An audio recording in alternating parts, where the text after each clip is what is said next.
Hello friends, welcome to my channel knowledge on your tips. Friend, आप लोग जानते हैं हम लोग अपने इस चैनल पे हिस्ट्री का कंप्लीट सिलेबस कर रहे हैं। तो अब हम देखते हैं इसमें क्या क्या हमारा कंप्लीट हो चुका है। इंडस वैली सिविलाइजेशन ये कंप्लीट हो चुका है। और फिर इसके बाद हमारा था आर्यन एज यानी वैदिक काल। तो फिर वैदिक काल में हमारा अर्लियर वैदिक एज जो था वो कंप्लीट हो चुका है। और इसके बाद हम लोग अब पढ़ेंगे लेटर वैदिक एज। और फ्रेंड्स, अगर आपको मेरा वीडियो अच्छा लगा हो तो इसको लाइक करिए, शेयर करिए और सब्सक्राइब करिए। तो फिर ये देखिए, इंडस वैली सिविलाइजेशन आप लोग जानते हैं कि इसका टाइम पीरियड है 2350 बीसी से 1750 बीसी तक। तो चलिए फ्रेंड, इसको हम लोग एक ग्राफ के थ्रू समझ लेते हैं क्या क्या है इसमें। जैसे कि हम लोग पहले भी देख चुके हैं इसको, लेकिन एक बार थोड़ा रिवाइज हो जाएगा तो इसलिए थोड़ा सा देख लेते हैं क्या क्या था इसमें। जैसे आप लोग देख रहे हैं कि ये लाइनिंग है, फिर लाइनिंग में बीच में जीरो और जीरो के राइट साइड में क्या होता है, एना डोमिनी, और जो लेफ्ट साइड है उसमें बिफोर द क्राइस्ट है। तो बीसी है, मतलब बीसी में बीसी का मीन्स होता है बिफोर द क्राइस्ट। तो ये है। तो ये हमारा जो 2350 से और 1750 बीसी जो है, ये है हमारा इंडस वैली सिविलाइजेशन यानी कि सिंधु घाटी सभ्यता। और फिर हमारा जो ये 1500 से 600 बीसी तक है, ये हमारा है वैदिक एज यानी आर्यन एज है, जिसको हम लोग आर्यन एज भी कहते हैं। तो हमारा जो 1500 से 1000 बीसी है वो हमारा अर्लियर है वैदिक एज। और फिर उसके बाद हमारा जो 1000 से 600 बीसी जो है वो हमारा है लेटर वैदिक एज। और फिर फ्रेंड्स, जो इसके बाद जो है 600 बीसी के बाद वाला फिर है मगध। इस ऐसे हम लोग उसको एक एक करके सब करेंगे यहाँ डिस्कस। अभी हम लोग यहाँ देखते हैं वैदिक एज के बारे में। तो फ्रेंड्स, अब हम लोग देखते हैं कि वैदिक एज में यानी आर्यन एज में क्या क्या था। तो उसमें सबसे पहले था अर्ली वैदिक एज, जो 1500 से 1000 बीसी तक था। इसको हम लोग कहते थे अर्ली वैदिक एज। वहाँ पर ये लोग जो पंजाब और पाकिस्तान वाला एरिया था, ये लोग वहाँ पे आए थे। जो इंडस रिवर थी उसके पास में ये लोग आए थे।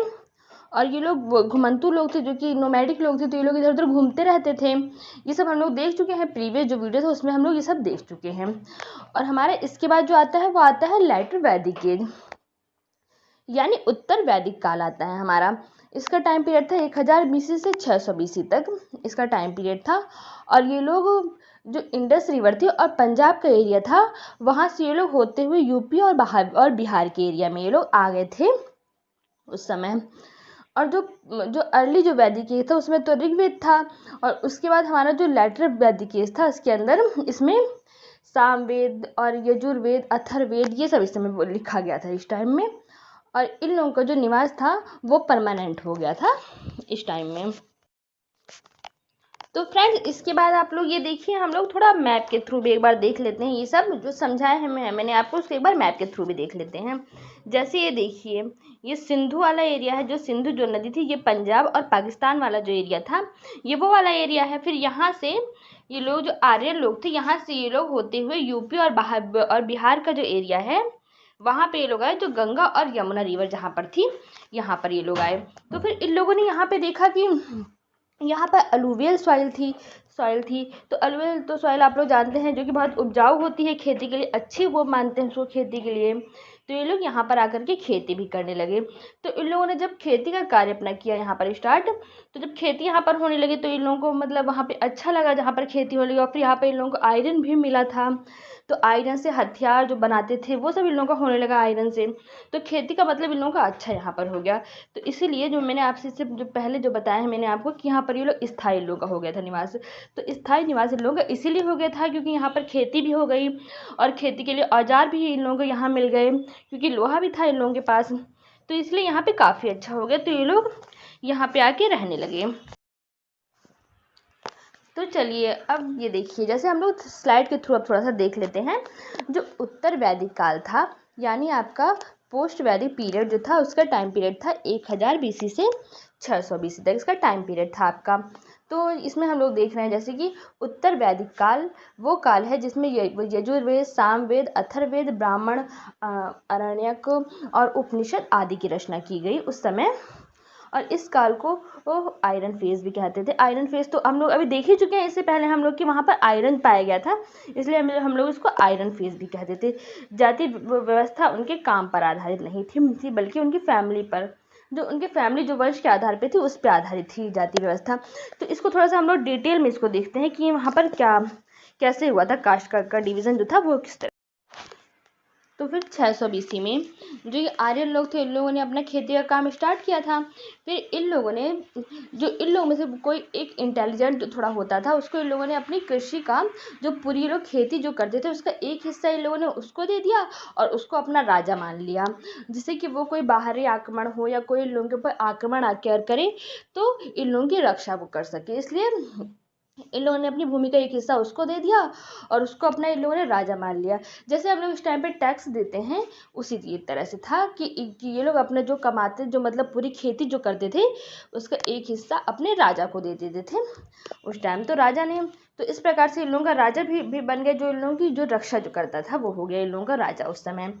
और फिर इन लोगों का जो राजा थे उन लोगों ने ऐसा कहा कि जैसे कि मतलब कि जो काम, जैसे कि अगर किसी के फादर, मान लीजिए कि किसी के फादर लेदर का काम करते हैं तो उनका बेटा भी जो बड़ा होगा वो लेदर का काम ही अच्छे से करेगा। तो मतलब जो वंश के आधार पे मतलब अब आधारित थी यहाँ पर। जैसे कि अगर कोई किसी का फादर, मतलब वो किसी के फादर लेदर का काम कर रहे हैं तो उनका बेटा जो है उसको छोटे से ही देखता हुआ आता है बचपन से, तो वो उस काम को अच्छा कर सकता है, इसलिए वो लेदर का काम ही करेगा। तो इस तरह से इन लोगों ने जो जातियाँ मतलब जो कास्ट थी उसको जो वंश था उसके ऊपर आधारित किया कि फैमिली में जो काम होता है वो बच्चा अच्छे से कर सकता है, इस तरह से इन्होंने कहा था। फिर इसी तरह से जो राजा था उसने इन सब लोगों को, इन लोगों के काम किए कि डिवाइड कि जो जिसके फादर और करेंगे वो बच्चा भी अच्छे से कर सकता है, उनका देखता आता है वो छोटे पर से और बचपन से उन सब चीज़ों को, तो इस तरह से वो काम अच्छा करेगा। और किसी के फादर पूजा और करते हैं तो पूजा करवाते हैं तो वो भी अच्छे से काम और कर लेगा, ब्राह्मण का काम अच्छे से उसको आएगा। तो इस तरह से था। और फिर उसके बाद इन लोगों ने इसको 4 भागों में डिवाइड और कर दिया जातियों को, ब्राह्मण, क्षत्रिय, वैश्य और शूद्र। शूद्र को तो सबसे नीचे ही समझते थे लोग और ब्राह्मण और क्षत्रिय को ऊंची कास्ट मानते थे उस समय। तो अब इसके बाद ये स्लाइड में आप लोग देखिए कि दिया हुआ है उत्तर वैदिक काल में राजनीतिक संगठन, कि इसका मतलब उस समय पॉलिटिकल ऑर्गेनाइजेशन कैसी थी। समय जो महाजनपद, जो बड़े बड़े मतलब जो राज्य होते थे राजा, वहाँ पर उन लोगों ने वो महाजनपद अपने अपने राष्ट्रों को जो बना लिया था वो महाजनपद के रूप में बनाया था अपने अपने जो राष्ट्र थे उन लोगों के। और जब जो राजा थे वो अपनी जो शक्ति का प्रदर्शन होता था, अश्वमेध, घोड़े की बलि देना और वाजपेयी जो रथ दौड़ होती थी, इन सब के द्वारा वो लोग वो प्रदर्शित और करते थे कि कौन कितना ज़्यादा शक्तिशाली है उस समय, ये सब होता था। और उन लोग और राजाओं ने अपने आप को ही खुद ही एक राट और सम्राट की उपाधि भी दे दी थी राजाओं ने। और सभा और समिति का महत्व खत्म हो गया था, क्योंकि जब राजा हो गए थे तो हर फरमान राजा ही जारी जो करता था हर फरमान, तो सभा और समिति का तो कोई महत्व ही नहीं था उस समय। तो सभा और समिति का उस समय महत्व खत्म हो चुका था और जो राजा जो रूल जो बनाता था उस टाइम, वो रूल जो जनता थी वहाँ की वो फॉलो करती थी वही सब रूल को। उत्तर वैदिक युग में सामाजिक स्थिति क्या थी इसमें हम लोग ये देख लेते हैं। पहले भी थोड़ा देख चुके हैं हम लोग ऊपर जैसा हमने देखा है, वैसे एक बार और देख लेते हैं। जो व्यवस्था थी वो 4 भागों में थी डिवाइड, ब्राह्मण, क्षत्रिय, वैश्य और शूद्र। ब्राह्मण और क्षत्रिय जो थे इन लोगों को ऊंचा और समझते थे, दूसरी जो कास्ट थी उन लोगों से इन लोगों को ऊंचा समझते थे। और जो महिलाएं थीं उन लोगों को, जो पुरुष थे उन लोगों की तुलना में नीचा स्थान था, मतलब उन लोगों को उनसे नीचा और समझते थे कि महिलाएं पुरुष होती हैं उन लोगों से नीचे होती हैं।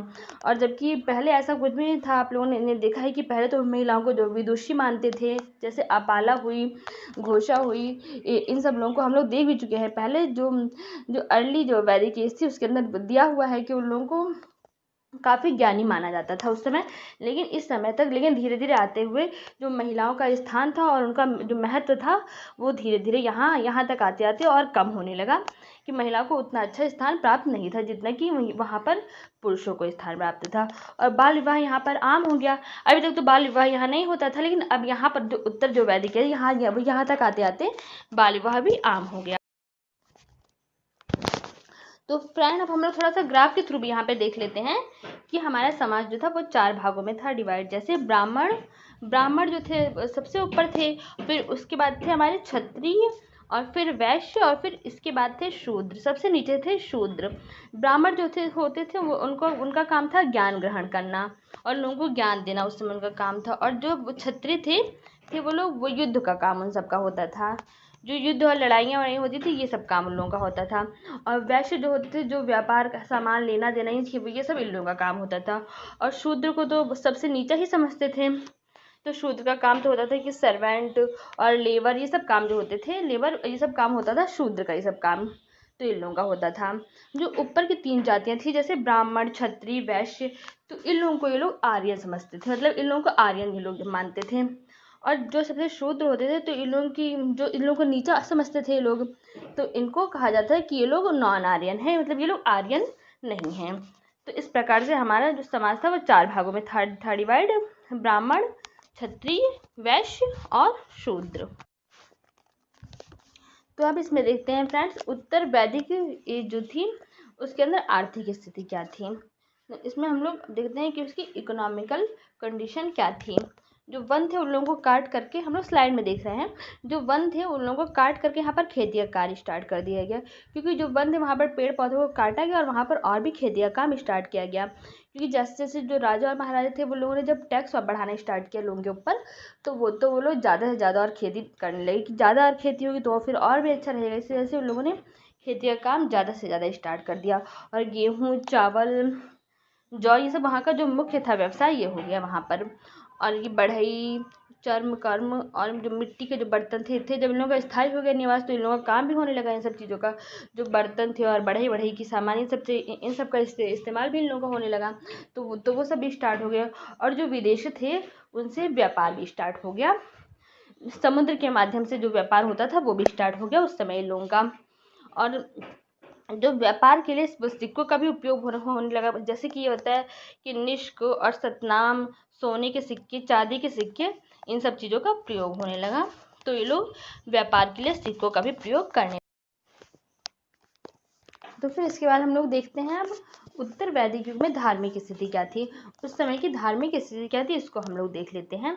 इंद्र और अग्नि ने अपना महत्व खो दिया था।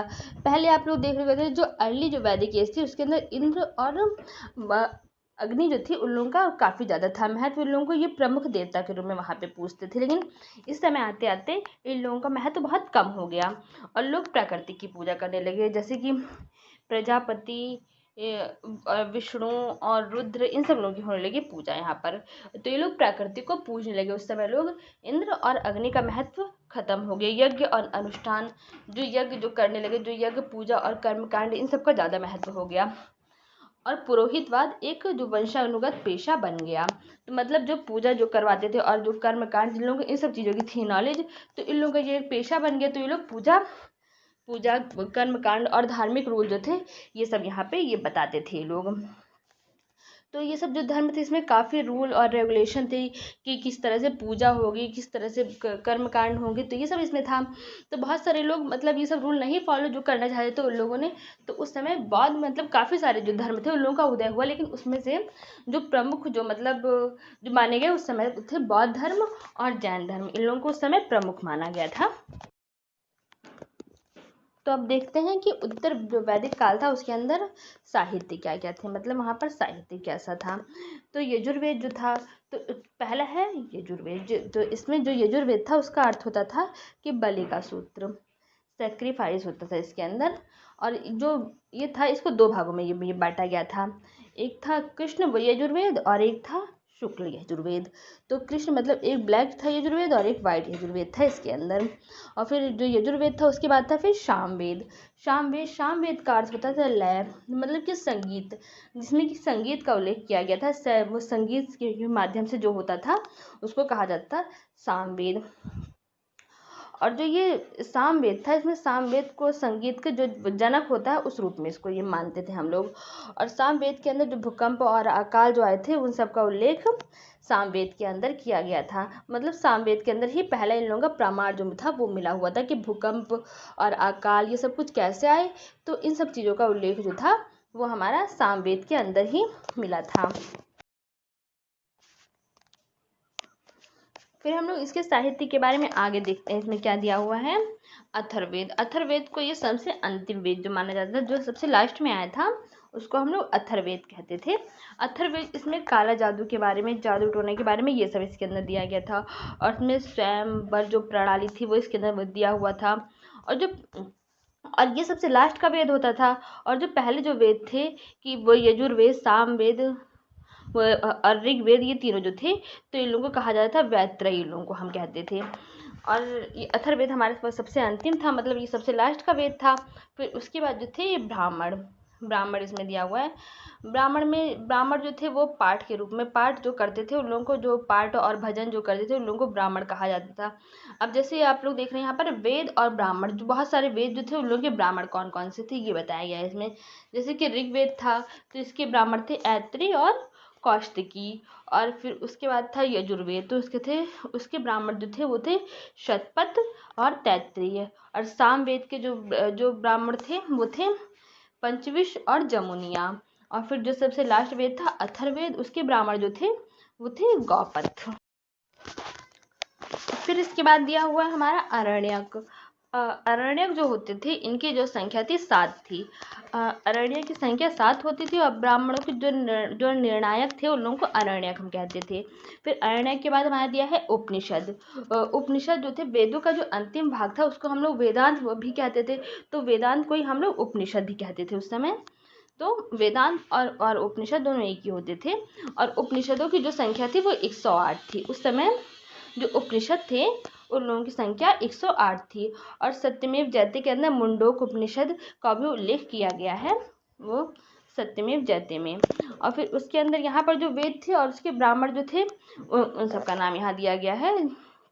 जैसे जो ऋग्वेद के थे वो थे होत्र, और जो यजुर्वेद था उसके अधर्यु थे, और सामवेद के उद्गाता थे, और अथर्ववेद जो था उसके ब्राह्मण होते थे। तो फ्रेंड्स हमारे ये कंप्लीट हो चुका है लेटर वैदिक एज यहाँ पर। और फिर उसके बाद हम लोग अब पढ़ेंगे 600 BC के बारे में, उसके आगे की 600 BC में क्या हुआ था। तो 600 BC जो थी उसको हम लोग कहते हैं एज ऑफ ट्रांसफॉर्मेशन, मतलब जो बदलाव का युग था उसको हम लोग कहते हैं 600 BC को। तो हम लोग इसके बाद हम लोग उसके बारे में तो फ्रेंड्स हमारा यहाँ पर वैदिक एज कंप्लीट होता है। इसके बाद हम लोग अब पढ़ेंगे 600 BC के बारे में कि 600 BC में क्या हुआ था। तो फ्रेंड्स अगर आपको मेरा वीडियो अच्छा लगा हो तो इसको लाइक करिए, शेयर करिए और सब्सक्राइब करिए। और अगर कोई क्वेरी हो तो आप लोग कमेंट में